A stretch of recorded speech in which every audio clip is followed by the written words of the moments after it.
Avis vascular centre మన దేశంలోనే the best varicose vein hospital.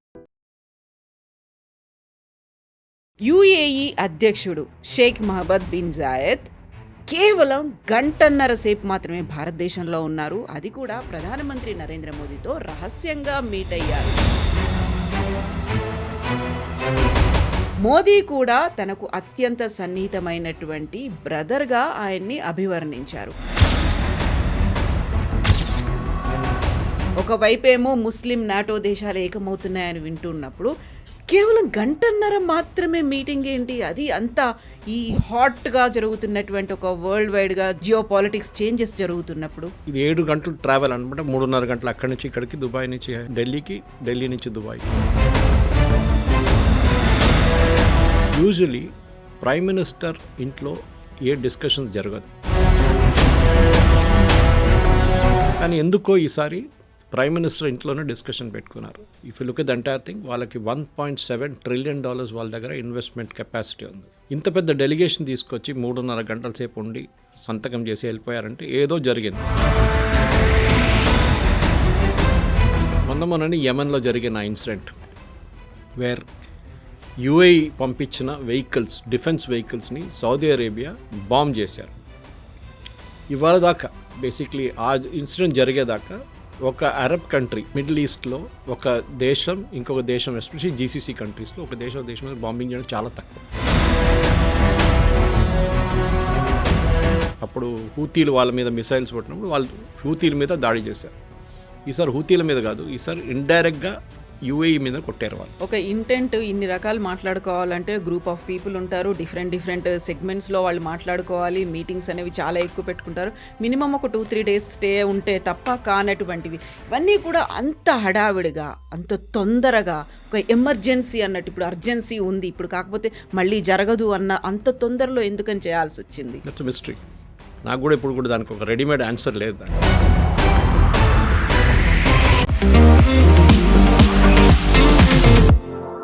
నమస్తే, welcome to I dream news and నిజాలు.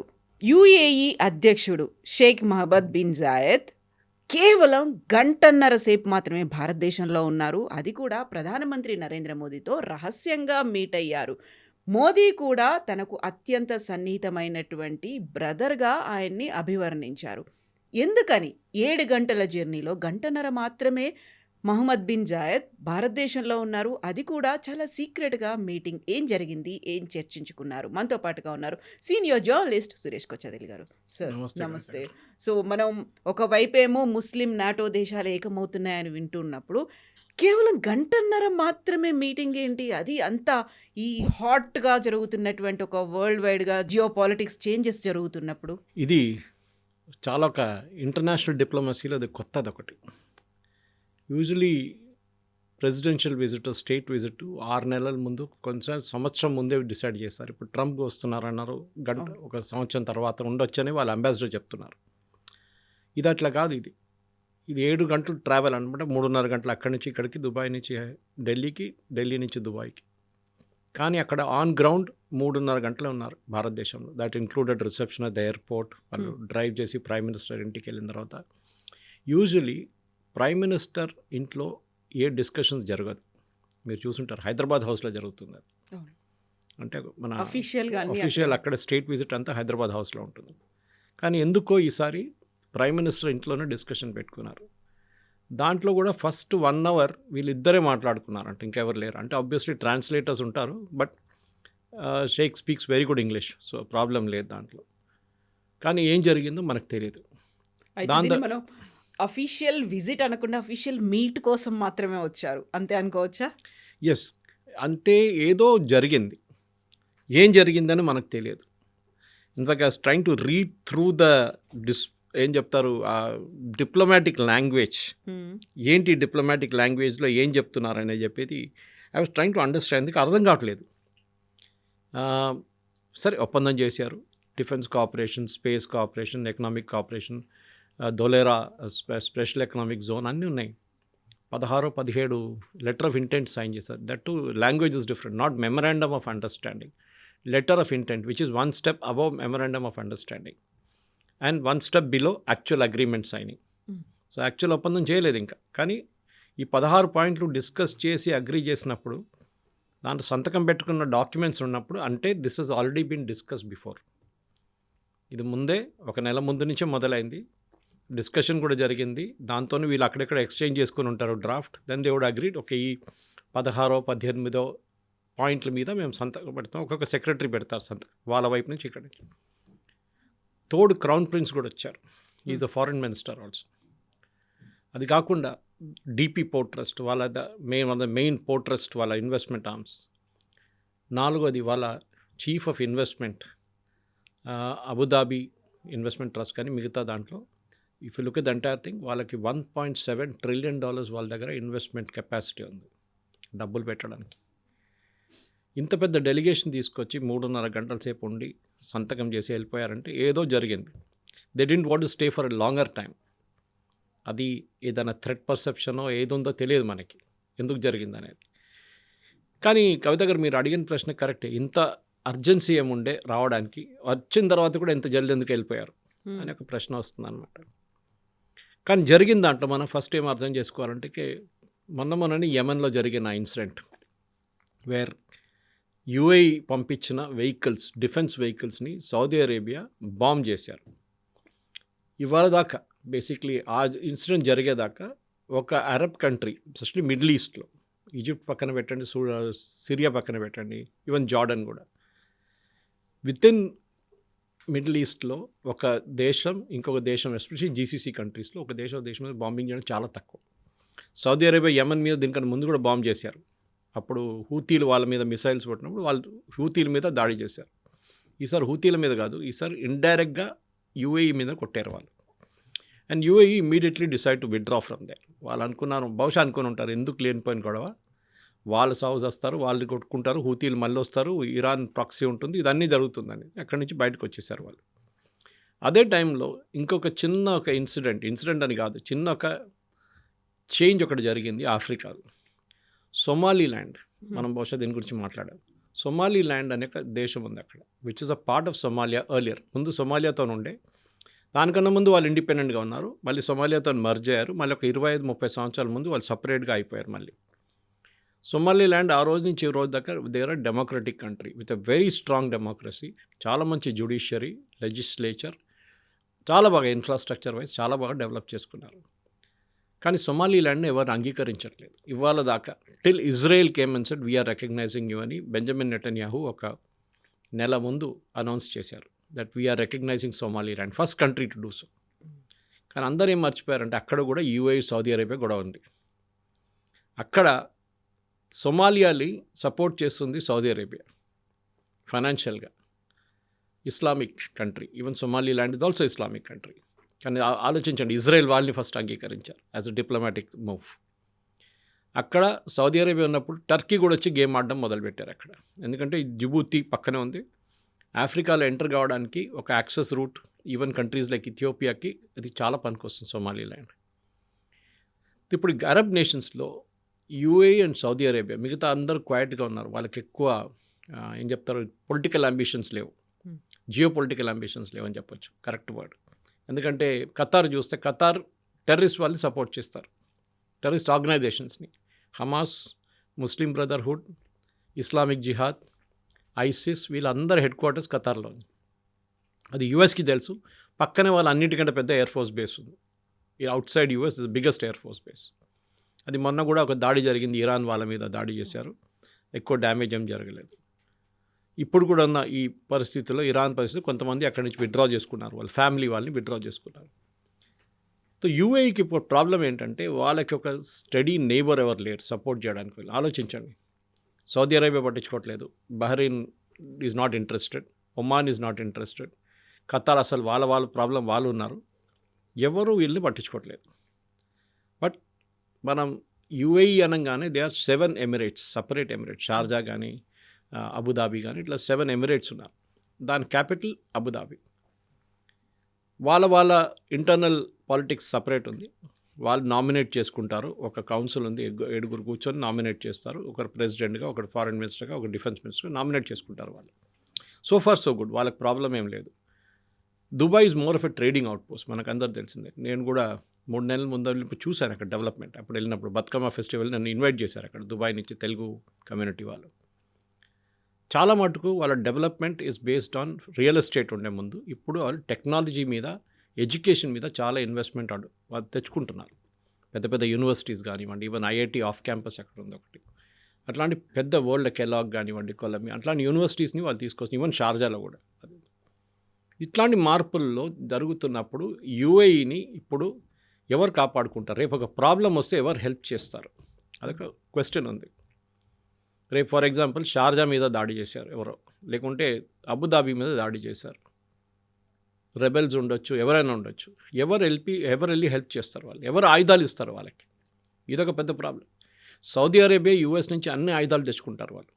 F-35 100 order చేశారు. ఎందుకు అర్థం కావట్లేదు. ఎందుకంటే వాళ్ళకి 10 ఉంటే కూడా సరిపోతుంది. ఎవరి మీద బాంబింగ్ చేస్తారు? మ్యాక్సిమం యమన్ మీద చేస్తారు ఇప్పుడు మనం చేసినట్లని. అది కాకుండా వాళ్ళకి ఎందుకు మిసైల్? వాళ్ళు ఎవరి మీద మిసైల్స్ ఫైర్ చేస్తారు? ఎవరు లేరు. కానీ యూఎస్ని హ్యాపీగా పెట్టుకోవాలి కదా. సో వాళ్ళ దగ్గర నుంచి కొనుక్కుంటారు. ఒక 20-30 సంవత్సరాలు అయిన తర్వాత దాన్ని డిస్కార్డ్ చేసేస్తారు. దివాళీ పటాకాల్లాగా ఎక్కడో కాల్ చేసి ఖతం చేసి ఫినిష్ చేసేస్తారు. ఈ పరిస్థితుల్లోనే యూఏఈ భారతదేశం దగ్గరకు వచ్చారు. ఎందుకంటే అఫినిటీగా మనకి అక్కడ ఉన్న population one of the highest population మన వాళ్ళే. 45 లక్షల మంది ఉన్నాం మనకు Indians, all the 7 Emirates put together. ఇప్పుడు యూఏఈ ప్రెసిడెంట్ రావడం, వాళ్ళ డెలిగేషన్ రావడంలో చాలా మట్టుకు defence cooperation seems to be the main thing. దానికి రీజన్స్ ఉన్నాయి కవిత. నేను కొంచెం ఎక్స్ప్లెయిన్ చేస్తాను. ఎందుకంటే మనం అర్థం చేసుకోవాల్సింది, మన దగ్గర ఉన్న ఆయుధాలు మనం వాళ్ళకి అమ్మొచ్చు. So the first thing letter of ఇంటెంట్లో strategic defence cooperation partnership, strategic defence partnership అని రాస్తాను. సో అటువైపు సౌదీ అరేబియా, పాకిస్తాన్ ఒప్పందం చేసుకున్నారు. మీరు చెప్పినట్లు ఒక గల్ఫ్ నేటో కౌన్సిల్. టర్కీ కూడా యాడ్ కాలేదు. టర్కీ ఇంకా వస్తున్నారు, అడిగారంట మేము కూడా కావాలంటే. కానీ Saudi Arabia is very very of Turkey. ఎందుకంటే Saudi Arabia is the custodian of Mecca and Medina, 2 the holiest sites ఇస్లాంలో. వాళ్ళు అనుకుంటారు మేమే ఇస్లాంని కాపాడుకోవాలి, మేమే ఇస్లామిక్ రాజులు, ఇంకెవరు కాదు. వెరస్ టర్కీ సేయింగ్ మేము ఒరిజినల్ క్యాలిఫేట్, మేమే ఇస్లామిక్ కంట్రీస్ని లీడ్ చేయాలి, మేము లీడర్స్. సో వాళ్ళ దగ్గర ఉన్న టెక్నాలజీ సౌదీ అరేబియా దగ్గర లేదు. At the same time Pakistan ఏమంటున్నారంటే ఈ అగ్రిమెంట్ యాక్చువల్లీ కొత్త అగ్రిమెంట్ కాదు. చాలామంది దాంట్లో ఒక మిస్కన్సెప్షన్ ఉంది. ఇది ఒక పాత అగ్రిమెంట్ యాక్చువల్లీ. ఆల్మోస్ట్ 2017లోనే ఈ కైండ్ ఆఫ్ ఉంది, వాళ్ళు ఉంది. కానీ ఇప్పుడు దాకా ఏం చేయలేదు. మొన్న పాకిస్తాన్ మీద మనం దాడి చేసాం కదా, అప్పుడు సౌదీ అరేబియా వచ్చారా? రాలేదు. ఎవరు రారు కూడా. ఏ రోజు కూడా Saudi Arabia will not come to protect Pakistan. అది చాలా క్లియర్. అది కావాలంటే యూఎస్ చూసుకుంటారు. మొన్న చేసినట్లనే వాళ్ళు సీజ్ ఫైర్ తీసుకొచ్చి ఖతం చేసేస్తారు, ఫినిష్ చేసేస్తారు. అక్కడే ఏది జరిగినా యుద్ధం అక్కడ. సో డిఫెన్స్ పార్ట్నర్షిప్లో చాలా మటుకు strategic and heighten geopolitical churn in West Asia. Language, ministry of external affairs language నేను చదువుతాను, అండ్ పర్షియన్ గల్ఫ్. ఈ రీజన్లో మొత్తం జరుగుతున్న ఒక పెద్ద ఏం చెప్తారు, ఒక పొలిటికల్ టర్న్ తీసుకుంటుంది. ఇప్పుడు దాకా చాలా పీస్ఫుల్గా ఉన్న ఏరియాని సడన్గా సౌదీ అరేబియా యూఏఈ టెన్షన్లో మీరు మా వైపు ఉన్నారా, మీరు వాళ్ళ వైపు ఉన్నారా అని చెప్పి ఒక డిఫరెన్స్ వచ్చేస్తుంది అనమాట. ఈ ఇంటెంట్లోనే మనకు చాలా మటుకు అర్థం చేసుకోవాల్సిందంటే 1-2 మేజర్ చేంజెస్ నేను దాని గురించి చెప్తాను కవిత గారు. డిఫెన్స్లో ఒకటి, మన వైపు నుంచి ఉన్న ప్రొడక్షన్ని మనం యూఏఈకి అమ్మబోతున్నాం. అది ఏదైనా ఉండొచ్చు, మిసైల్స్ ఉండొచ్చు, డ్రోన్స్ ఉండొచ్చు, ఏదైనా. స్ట్రాటజిక్ డిఫెన్స్ పార్ట్నర్షిప్లో మనం తయారు చేస్తున్న defence equipment we can cell to UAE. ఎవరు రెస్ట్రిక్షన్ లేదు మనకి. పాకిస్తాన్కి రెస్ట్రిక్షన్ ఉంది, ఎందుకంటే వాళ్ళు యూఎస్ ఎప్పుడు వాళ్ళని కంట్రోల్ చేస్తూనే ఉంటారు. వాళ్ళు ఎప్పుడు ఎవరికి అమ్ముతారు. అని ఇప్పుడు కూడా మొన్న కూడా ఏం చెప్పారు, we will extend our nuclear umbrella to Saudi Arabia అన్నారు అగ్రిమెంట్ ప్రకారం. వాళ్ళు చేయకూడదు. They have no right to do it. International లాలో అది అలౌడ్ కాదు. మీ న్యూక్లియర్ వెపన్ ఏదో సూపర్ మార్కెట్లో వెళ్ళి అమ్మడానికి పెట్టుకోలేదు మీరు. So you cannot do it. కానీ ఎవరు సీరియస్గా వాళ్ళని తీసుకోరు పాకిస్తాన్. వాళ్ళు చెప్పినప్పుడు ఎవరు పట్టించుకోరు వాళ్ళని. ఈ స్ట్రాటజిక్ డిఫెన్స్ పార్ట్నర్షిప్లో మనం ఒక అగ్రిమెంట్ సైన్ చేశాం అనమాట. దాంట్లో we will supply missiles, we will do joint exercises. ఇప్పుడు జాయింట్ ఒక డెజర్ట్ సైక్లోన్ అని చెప్పి ఒక జాయింట్ ఎక్సర్సైజ్ చేయబోతున్నాం యూఏఈతో. వాళ్ళ ఆర్మీ, వాళ్ళ ఎయిర్ ఫోర్స్, వాళ్ళ నేవీతోని మనం కూడా we'll participate in joint exercise. That is very very different. దీనికన్నా ముందు జరిగిన అన్నిటికంటే చాలా డిఫరెంట్ ఇది. మన యూజువల్ ఎక్సర్సైజ్ ఆస్ట్రేలియాతోనో, యూఎస్తోనో, యూకేతోనో చేస్తూనే ఉంటాం మనం. కానీ ఫస్ట్ టైం వీఆర్ డూయింగ్, దీనికి ముందు చేసాం కానీ it was a joint exercise. ఈసారి ఓన్లీ విత్ యూఏఈ మనం చేయబోతున్నాం అనమాట. ఇంకోటి చాలా important, intelligence sharing and counter terrorism. నిన్న జరిగిన ఒప్పందంలో చాలా క్లియర్గా చెప్పారు, we condemn all forms of terrorism.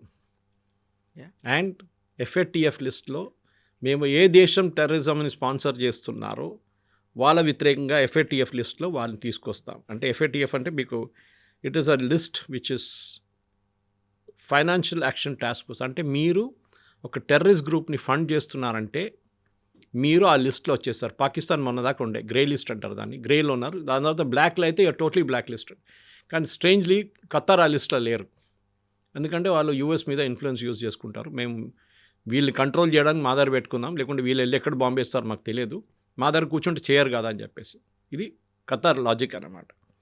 So FATF కింద కూడా తీసుకొస్తుంది. చాలా క్లియర్గా this is aimed at Pakistan. మొన్న కూడా సేమ్ UAE ప్రెసిడెంట్ అక్కడ వెళ్ళినప్పుడు వెన్ హీ వాజ్ దేర్, ఆ టైంలో ఈ సౌదీ అరేబియాతో గొడవ జరిగింది కవిత గారు. ఇమ్మీడియట్ ఆయన అక్కడ ఉన్నప్పుడు Pakistan gave a statement saying we are supporting Saudi Arabia. ఆలోచించండి, మీ హెడ్ ఆఫ్ స్టేట్ అక్కడ ఉన్నారు, UAE president is the sheikh Mohammed bin Zayed. అక్కడ ఉన్న టైంలో పాకిస్తాన్ ఒక స్టేట్మెంట్ ఇస్తున్నారు that we support Saudi Arabia. Yemen బాంబింగ్లో సౌదీ అరేబియాని మేము సపోర్ట్ చేస్తున్నాం. UAE president sitting right in Pakistan. That is the big diplomatic disaster.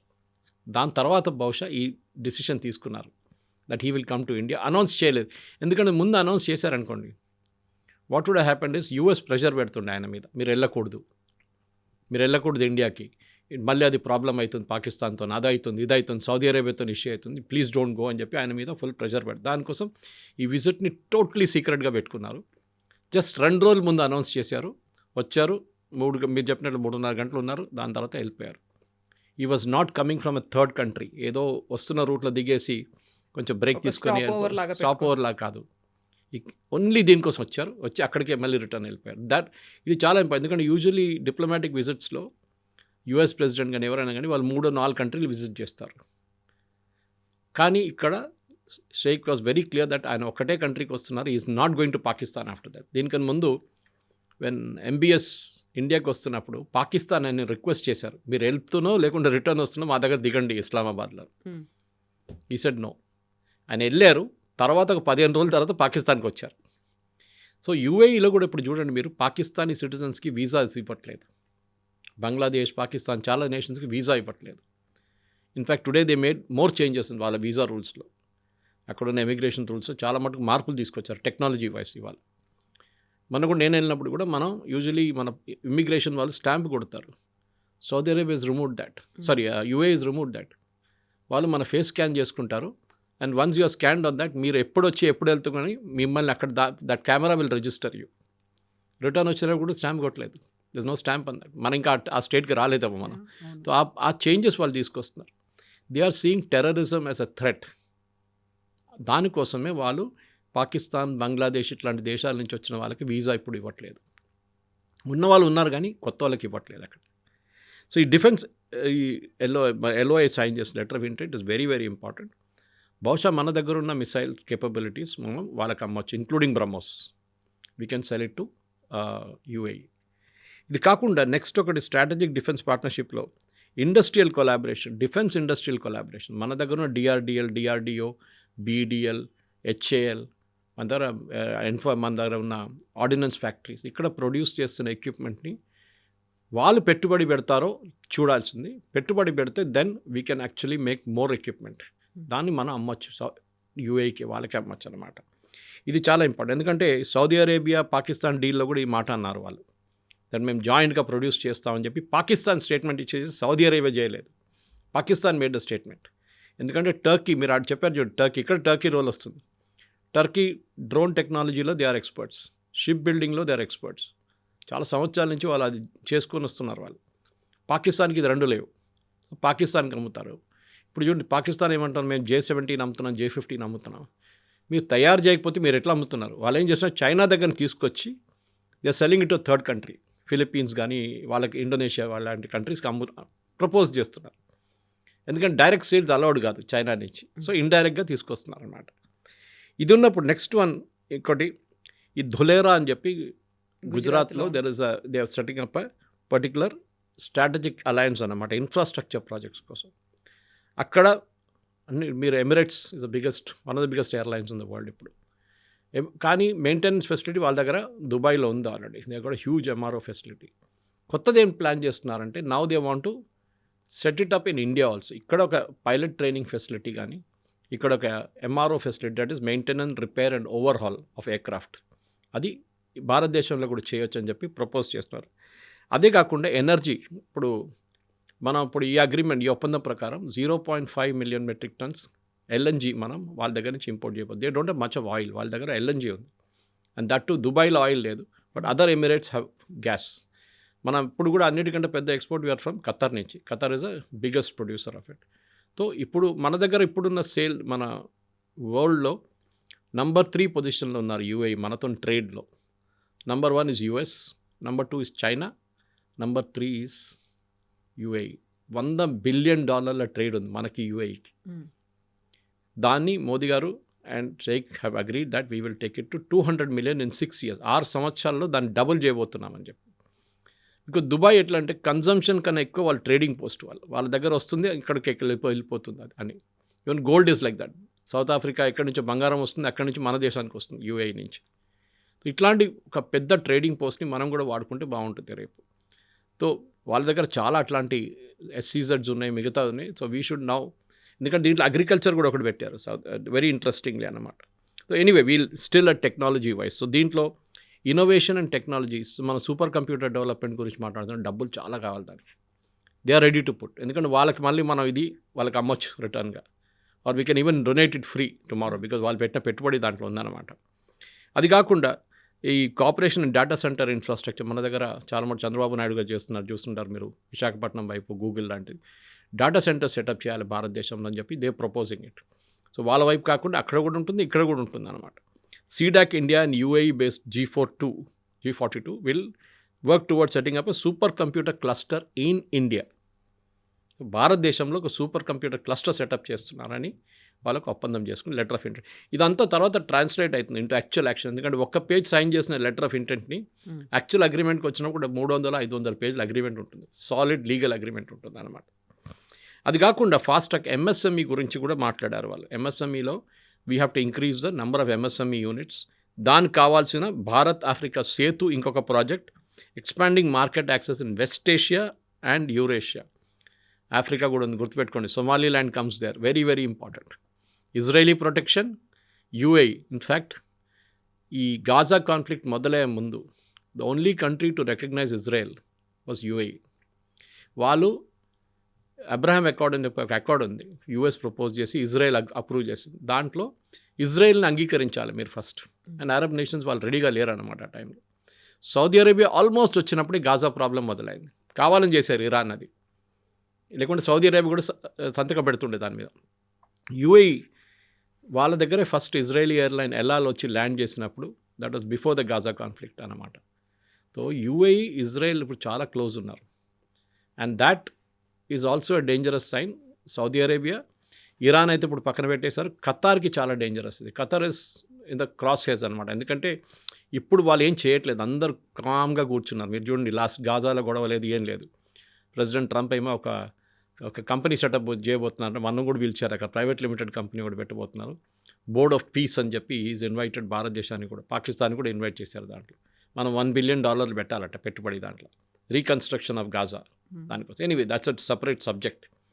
కానీ UAE యాజ్ అ నేషన్, కవిత గారు, is coming to time now. ఎందుకంటే ఇప్పుడు దాకా వాళ్ళు చాలా జూనియర్ పార్ట్నర్గా వరల్డ్ పాలిటిక్స్లో మాకు పనేం లేదు అని చెప్పి ఉన్న UAE now they have changed అనమాట.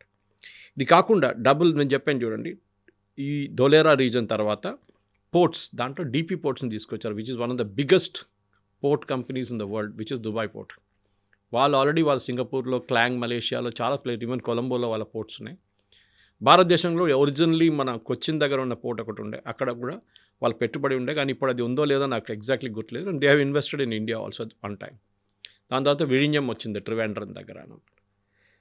ఇది కాకుండా sovereign wealth funds participation, Saudi Arabia దగ్గర డబ్బులు మస్తున్నాయి, UAE దగ్గర డబ్బులు మస్తున్నాయి, ఖతార్ దగ్గర ఉంది. So UAE wants to invest it somewhere. ఎందుకంటే ఈ ఆయిల్ ఎప్పుడు ఉండదు, 30, 40, 50 సంవత్సరాల తర్వాత అది ఆయిల్ విల్ గెట్ ఓవర్. అప్పుడు ఏం చేస్తారు? వెనిజువేలా దగ్గర ఆయిల్ ఉంటుంది, వాళ్ళు ఇంకా ఒక 50, 60, 70, ఈవెన్ 100 సంవత్సరాలు నడిపించుకోవచ్చు వాళ్ళు. కానీ వీళ్ళ ఆయిల్ అయిపోతుంది. దానికోసం చూడండి, సౌదీ అరేబియా ఇన్వెస్ట్మెంట్ చేస్తున్నారు. They moved away from oil to technology. ఇప్పుడు టెక్నాలజీ కంపెనీస్ని పిలుస్తున్నాం, మా దగ్గర రండి, మేము పెట్టుబడి పెడతాం, మీరు టెక్నాలజీ తీసుకురండి, మీ మ్యాన్ పవర్ తీసుకురండి, మేము మొత్తం డెమోక్రటైజ్ చేసేసాం, ఉమెన్ని డ్రైవింగ్ అలౌ చేస్తున్నాం, మేము లిక్కర్ చేస్తున్నాం, మేము మాకు ప్రాబ్లమే లేదు, మీరు రండి సౌదీ అరేబియాకి అని పిలుస్తున్నాం. Same thing with UAE also, వాళ్ళు కూడా పెట్టుబడి కావాలని చెప్పి పిలుస్తున్నారు అనమాట. ఇది కాకుండా స్పేస్ కోఆపరేషన్ అండ్ ఇన్ఫ్రాస్ట్రక్చర్, మన శ్రీహరికోట లాగానే సౌదీ అరేబియా, సో యూఏఈలో ఎక్కడో ఒక చోట్ల డిసైడ్ చేయలేదు, లెటర్ ఆఫ్ ఇంటెంట్లో క్లియర్గా ఉండదు, కానీ తర్వాత అగ్రిమెంట్లో క్లారిటీ వచ్చేస్తుంది. వాళ్ళకొక శ్రీహరికోట లాంటి ఒక place they want to set up. ఎందుకంటే మనం శ్రీహరికోటని ఒట్టి సెటప్ చేయలేమట్లేదు. శాటిలైట్ లాంచ్ చేసేటప్పుడు దాని లాటిట్యూడ్ లాంజిట్యూడ్ పెట్టి ఒక పర్టికులర్ ప్లేస్ చూస్ చేయాల్సి వస్తుంది. దానికోసం శ్రీహరికోట చూస్ చేశారు. లేకుంటే ఎక్కడైనా పెట్టుకోవచ్చు కదా, మనం విశాఖపట్నంలో కూడా పెట్టుకోవచ్చు, కానీ that satellite gets a normal trajectory, దానికి ఒక పుష్ వచ్చేస్తుంది ఆటోమేటిక్గా latitude లాంజిట్యూడ్. So that will also happen. ISRO and వాళ్ళ ఆర్గనైజేషన్ యూఎస్ఏ కలిసి కొత్త శాటిలైట్లు తయారు చేయబోతున్నారు, దాంట్లో పెట్టుబడి ఉంటుంది. అది కాకుండా కమర్షియలైజేషన్ ఆఫ్ స్పేస్ టెక్నాలజీస్, మనకు కొత్త ఏమైనా డబ్బులు పెట్టాను దాన్ని శాటిలైట్స్ తీసుకొచ్చి మిగతా దేశాల నుంచి లాంచ్ చేయడానికి మన కెపాసిటీ ఉంటుంది. ఫ్యూచర్ మిషన్, మనం మార్స్ మిషన్ ప్లాన్ చేస్తున్నాం, మూన్ మిషన్, దీంట్లో అంతా వాళ్ళు కూడా యూఏఈ కూడా పెట్టుబడి పెడతారు, జాయింట్ వెంచర్స్ చేసుకుంటా అంటారు. ఇది కాకుండా ఏఐ, ఆర్టిఫిషియల్ ఇంటెలిజెన్స్ కానివ్వండి, ఫిన్టెక్ కానివ్వండి, రిన్యూవబుల్ ఎనర్జీలో కూడా వీళ్ళు UAE set they will put money. ఆలోచించి ఇదంతా ఈ 3.5 గంట సేపట్లో మొత్తం సంతకం పెట్టేశారు, అంటే డిసిషన్ ముందే తీసుకున్నారనమాట. It's not surprising. ఒక ఇంటెంట్ ఇన్ని రకాలు మాట్లాడుకోవాలంటే గ్రూప్ ఆఫ్ పీపుల్ ఉంటారు, డిఫరెంట్ సెగ్మెంట్స్లో వాళ్ళు మాట్లాడుకోవాలి, మీటింగ్స్ అనేవి చాలా ఎక్కువ పెట్టుకుంటారు, మినిమం ఒక 2-3 డేస్ స్టే ఉంటే తప్ప కానటువంటివి ఇవన్నీ కూడా అంత హడావిడిగా అంత తొందరగా ఒక ఎమర్జెన్సీ అన్నట్టు, ఇప్పుడు అర్జెన్సీ ఉంది ఇప్పుడు కాకపోతే మళ్ళీ జరగదు అన్న అంత తొందరలో ఎందుకని చేయాల్సి వచ్చింది? It's mystery. నాకు కూడా ఇప్పుడు కూడా దానికి ఒక రెడీమేడ్ ఆన్సర్ లేదు. దానికి బహుశా they are feeling some threat, ఎందుకంటే మనకు ప్రాబ్లం లేదు, ఇట్స్ యూఏఈ కావాల్సింది, వాళ్ళు వచ్చారు ఇక్కడికి, మోదీ గారు అక్కడికి వెళ్ళలేదు. ఎగ్జాక్ట్లీ. బట్ భారతదేశాన్ని, అందులో మోదీని నమ్ముతున్నారు వాళ్ళు, ఎందుకని? వాళ్ళకి తెలిసిపోయింది. ఇప్పుడు సౌదీ అరేబియా వాళ్ళ మీద బాంబింగ్ చేసినప్పుడు వాళ్ళకి తెలిసిపోయింది ముస్లిం బ్రదర్హుడ్ అనేది ఏం లేదు, ఎవరి పని వాళ్ళు చూసుకుంటున్నారు, each nation is taking care of it's interest. So మనం కూడా చూసుకోవాలి, భారతదేశం కలిస్తే ప్రాబ్లం ఏముంది? ఆఫ్టర్ ఆల్ ఇండోనేషియా తర్వాత world second largest population of Muslim మన దేశంలో ఉంది. పాకిస్తాన్ కాదు, సౌదీ అరేబియా కాదు, యూఏఈ కాదు, బహ్రెయిన్ కాదు, ఖతర్ కాదు, వీఆర్ దర్. సో మనతో ఎందుకు పార్ట్నర్షిప్ చేయకూడదు? ఇంకోటి చాలా ఇంపార్టెంట్ కవిత గారు, నేను మిస్ అయిపోయాను ఆ పాయింట్. డీడాలరైజేషన్ నడుస్తుంది ఒకటి. మొన్న నేను యూఏఈకి వెళ్ళినప్పుడు 3 నెలల ముందు అక్కడ జీపే యూజ్ చేశాను నేను 1-2 చోట్లలో. అఫ్కోర్స్ ఎక్స్చేంజ్ రేట్ వాళ్ళు అడ్జస్ట్ చేసుకుంటారు, కానీ you can use it. Even అక్కడ జ్యువెలరీ షాప్లో గోల్డ్ సూక్లో వెళ్ళినప్పుడు కూడా వాళ్ళు చెప్పారు you can use GPay if you want అని. ఫోన్పే ఏదైనా వాడచ్చు అక్కడ, బికాజ్ యూపీఐ పనిచేస్తుంది. మనం సింగపూర్లో కూడా ఎక్స్టెండ్ చేసాం దాన్ని, మాల్డీవ్స్లో నడుస్తుంది, lot of countries we're selling that. దీంతో ఏమవుతుందంటే చిన్న రెవల్యూషన్ నడుస్తుంది. ఏ పనికైనా ఆయిల్ కొన్నా కానీ మిగతా దానికి అన్నిటికీ డాలర్ యూజ్ చేయాల్సి వచ్చింది. దేనికన్నా ముందు ఇప్పుడు మీరు ఈవెన్ గల్ఫ్కి వెళ్తే మీరు డాలర్ తీసి డాలర్ని ఎక్స్చేంజ్ చేసుకుంటారు, ఇప్పుడు అది లేదు. మీరు యూపీఐ తీసుకొచ్చినప్పుడు మీరు ఏ డాలర్ తీసుకెళ్ళక్కర్లేదు, ఒక మినిమం అమౌంట్ మీ దగ్గర పెట్టుకుంటారు, మిగతా అంతా మీరు యూపీఐ మీద పని నడిపించుకుంటారు. ఇప్పుడు UAE wants to extend that. దాంతో ఏమైపోతుందంటే వాళ్ళ కరెన్సీ రియాల్ కానీ దిరమ్స్ కానీ, ఆ ఏరియాలో ఏ కరెన్సీ ఉన్నా కానీ we will use that currency దిరమ్స్ని యూజ్ చేసి మనం రుపీట్ వాళ్ళ లోకల్ కరెన్సీలో వాడుకుంటాం. ఇన్ఫ్యాక్ట్ 1976 దాకా కవిత గారు the currency of UAE and Kuwait and all was Indian rupee. మన రూపీ ఒఫిషియల్ కరెన్సీ ఉండే వాళ్ళది. తర్వాతనే కదా 71లోనే వాళ్ళకి ఇండిపెండెన్స్ వచ్చింది. అప్పుడు దాకా వాళ్ళకి బ్రిటిష్ ప్రొటెక్టరేట్ ఉండే యూఏఈ. దాని తర్వాత ఎమిరేట్స్ అందరు కలిసి మేము ఒక కంట్రీ ఫామ్ చేస్తాం అవుతుందని చెప్పి యూఏఈ అని పేరు పెట్టుకున్నారు. తర్వాత అది ఒక పెద్ద హిస్టరీ ఉంది దానికి. కానీ మెయిన్గా ఏంటంటే ఇప్పుడు అమెరికాకి థ్రెట్ ఎక్కడి నుంచి వస్తుందని మీరు అడిగిన ప్రశ్నకి the biggest threat is going to come from this. మనం ఇరాన్తో ట్రేడ్ చేసుకున్నాం, ఆయిల్లో రూపీ వాడుకున్నాం, దాని తర్వాత బియ్యం అమ్మాం వాళ్ళకి, రష్యాతో రూబుల్స్లో చేసుకుంటున్నాం, చైనాతో యుఎన్లో చేసుకుంటున్నాం, డాలర్ వాడట్లేదు ఎక్కడ. అండ్ యూఎస్కి అన్నిటికంటే పెద్ద థ్రెట్ అది, ఎందుకంటే వాళ్ళ డాలర్ వాడకపోతే డాలర్ వీక్ అయిపోతుంది రేపు, డాలర్ స్ట్రాంగ్ అయిపోతే కూడా వాళ్ళకి ప్రాబ్లం అవుతుంది రేపు. ఇది 2 వైపులో వాళ్ళకి దెబ్బతింటుంది వాళ్ళు. సో దానికని చేసిన వాళ్ళు మన బ్రిక్స్లో సౌత్ ఆఫ్రికన్ ప్రెసిడెంట్ ప్రపోజ్ చేశారు, మేము కరెన్సీ స్టార్ట్ చేయబోతున్నాం అని చెప్పి. యూరోపియన్ యూనియన్ యూరో పెట్టినట్ల మేము కూడా ఇమ్మీడియట్లీ ట్రంప్ రియాక్టెడ్. అది పెట్టావా నేను మిమ్మల్ని ఖతం చేసి పడేస్తాను, మిమ్మల్ని అందరినీ ఫినిష్ చేసేస్తాను. ఎవరో బ్రిక్స్లో ఉన్నారు అందరు, నేను పేరు చెప్పలేదు, భారతదేశం చెప్పలేదు, కానీ he was addressing the South African president because he was holding the chairmanship of BRICS ఆ టైంలో. అది ఆలోచించారు. ఈ డాలర్ని మీరు తీసేస్తే ఆయిల్ ట్రేడ్లో ఆల్రెడీ చాలా దేశాలు వాళ్ళు మాట్లాడుకుని అమ్ముకుంటున్నారు. మనం రూపీస్ ఇస్తున్నాం, వాళ్ళు దిరమ్స్ ఇస్తున్నాం, ఏదైనా పేమెంట్ నడుస్తుంది. డాలర్ని పక్కన తీసేస్తే అది యూఎస్కి చాలా పెద్ద థ్రెట్. సో దీంట్లో కూడా ఒప్పందం చేశారు ఇప్పుడు, that we will encourage use of Indian rupee, Indian payment system like UPI and వాళ్ళ కరెన్సీ. సో వాళ్ళ సిటిజన్స్ ఇక్కడ వచ్చినప్పుడు అదే ప్రాసెస్ ఇక్కడ వాడుకోవచ్చు, మన అక్కడ మనం వాడుకోవచ్చు. మన వాళ్ళు అక్కడ ఎక్కువ వెళ్తారు because Dubai is almost like a tourist place today. ఇప్పుడు టూరిస్ట్ ప్లేస్గా మారిపోయింది అది కంప్లీట్గా. ఇట్లాంటి పరిస్థితుల్లో ఇప్పుడున్న ఈ అగ్రిమెంట్ ఇంకా చాలా డీటెయిల్స్ బయటికి రావాల్సింది. కానీ ఐ థింక్ వెస్ట్ ఏషియాలో ఒక కొత్త మలుపు తిరిగింది డెఫినెట్గా, దాంట్లో డౌట్ లేదు. It is not going to be the same West Asia before. Sheikh Zayed అక్కడి నుంచి ఇక్కడ రావడమే, అల్ నహాన్ రావడమే, ఇట్స్ అ బిగ్ న్యూస్. అది కూడా ఇంత సీక్రెటివ్గా వచ్చి 3.5 గంటలు ఉండి రిటర్న్ వెళ్ళిపోయారు. 16 నుంచి 18 సంతకాలు చేశారు వాళ్ళ డెలిగేషన్స్. మోదీ గారితో ఏం మాట్లాడారు గంట సేపు ఇండివిజువల్గా 1-to-1, అది కూడా ఇట్స్ అ మిస్టరీ. ఏదో ఉంది, అది మిగతా వాళ్ళని ఎవరినైనా ఫ్రెండ్ అనేవాడు, బట్ ఈయన్ని మాత్రం బ్రదర్ అన్నారు. That is the main thing. అది ఈవెన్ షబాజ్ షరీఫ్ కూడా అన్నారు దట్ ఇవాళ పాకిస్తానీ టెలివిజన్ ఛానల్స్ అదే పెద్ద ఏం కాదు, దాంట్లో కొత్తది ఏముంది, మా షబాజ్ షరీఫ్ గారు కూడా బ్రదర్ అన్నారు. అంటే పాకిస్తాన్ అడుక్కొని తింటున్న నేషన్, వాళ్ళ దగ్గర డబ్బులు లేవు, ఏం లేవు. ఓకే, ఇప్పుడు కూడా డవోస్కి వెళ్ళారు షబాజ్ షరీఫ్, ఎందుకు ఐఎంఎఫ్ దగ్గర వెళ్ళి డబ్బులు ఇవ్వండి అని అడగడానికి. మనం ఆ పరిస్థితి, మన దగ్గర $640 billion ఉంది ఫారిన్ ఎక్స్చేంజ్, మన హ్యూజ్ రిజర్వ్స్. సో మనకు పొజిషన్ ఆఫ్ స్ట్రెంగ్త్ నుంచి మాట్లాడుతున్నాం మనం. దానికోసం ఆ స్ట్రెంగ్త్ నుంచి ఉన్నప్పుడు నా అంచనా ప్రకారం, నా అనాలిసిస్ ప్రకారం I think defence is going to be the main thing Kavitha. ఎందుకంటే యుఏఈ దగ్గర ఆ కెపాసిటీ లేదు. వాళ్ళు కొనాల్సిందంటే ఆయుధాలన్నీ అమెరికా దగ్గర నుంచి కొనాల్సింది, which will be 4 times the rate, Indian rate. మనం వాళ్ళు అమ్ముతున్న దానికి 25% మనం అమ్మచ్చు ఆ రేట్కి. And that is what UAE is going to do. చాలా మటుకు ఎయిర్క్రాఫ్ట్ బహుశా కొనరు, కానీ వాళ్ళకి అక్కర్లేదు కూడా ఎయిర్క్రాఫ్ట్. కానీ మిగతా దానికి మిసైల్స్ కానీ ఆ టెక్నాలజీ కానీ, ఇప్పుడు వాళ్ళు సౌదీ అరేబియా వాళ్ళ మీద బాంబింగ్ చేసినప్పుడు వాళ్ళు డిఫెండ్ చేయలేకపోయారు వాళ్ళు, because they didn't have the technology. అప్పుడు తెలిసింది వాళ్ళకి that we need to have the technology. భారతదేశం ఎట్లా పాకిస్తాన్ ఎట్లా కొట్టారో సింధూర్లో, మనం కూడా అట్లా చేయొచ్చా, అట్లా ఆయుధాలు తయారు చేసుకోవచ్చా. ఆకాష్ కానీ మనం రష్యా దగ్గర నుంచి తీసుకున్న S-400 మనం ఇప్పుడు దాన్ని తయారు చేయబోతున్నాం. ఆల్రెడీ తయారు చేస్తున్నాం బ్రహ్మోస్ మన దగ్గర. అట్లా చాలా మటుకు మిసైల్స్ ఉన్నాయి, ఆకాష్, నాగ్, పృథ్వీ అన్నీ ఉన్నాయి మన దగ్గర. They also want to have that. And మనకేం ప్రాబ్లం ఉంది, మనం వాళ్ళకి అమ్మొచ్చు. మన డిఫెన్స్ యూనిట్స్ ఫుల్ 3 షిఫ్ట్లు నడుస్తుంది మనది. అట్లా చేస్తే ఇప్పుడున్న సింగిల్ షిఫ్ట్ 3 షిఫ్ట్లకు కన్వర్ట్ అయిపోతుంది. And I think we should do it. Does no harm.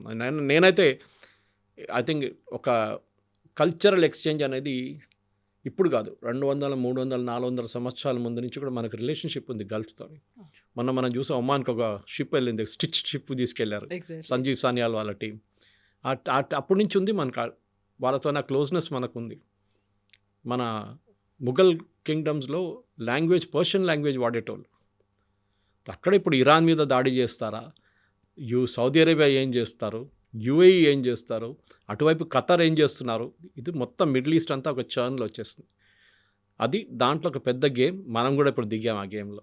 చూద్దాం ఏమైంది. Thank you so much. Thank you very much. Thank you. And for more videos, Please subscribe to iDream. Please subscribe to iDream. Please subscribe iDream. And please subscribe to iDream. For more videos, subscribe to iDream. please like, share and subscribe to the channel. Congratulations, iDream. Subscribe to iDream. Subscribe to iDream. So subscribe to iDream Media. iDream team అందరికి huge congratulations. Please subscribe iDream Media. Please subscribe to iDream. Subscribe iDream. Please subscribe to iDream. iDream అంటే నా కళల ఛానల్ను subscribe చేసుకున్న నోరు తిరుగుతలేదు, మీరైతే గంట గుర్తు కొట్టండి. For more such videos, please subscribe to iDream. Subscribe to iDream. Please subscribe to iDream. Please subscribe iDream Media. Please do subscribe to iDream. Please subscribe to iDream Media. For best entertainment and information, please subscribe iDream. And don't forget to subscribe to iDream.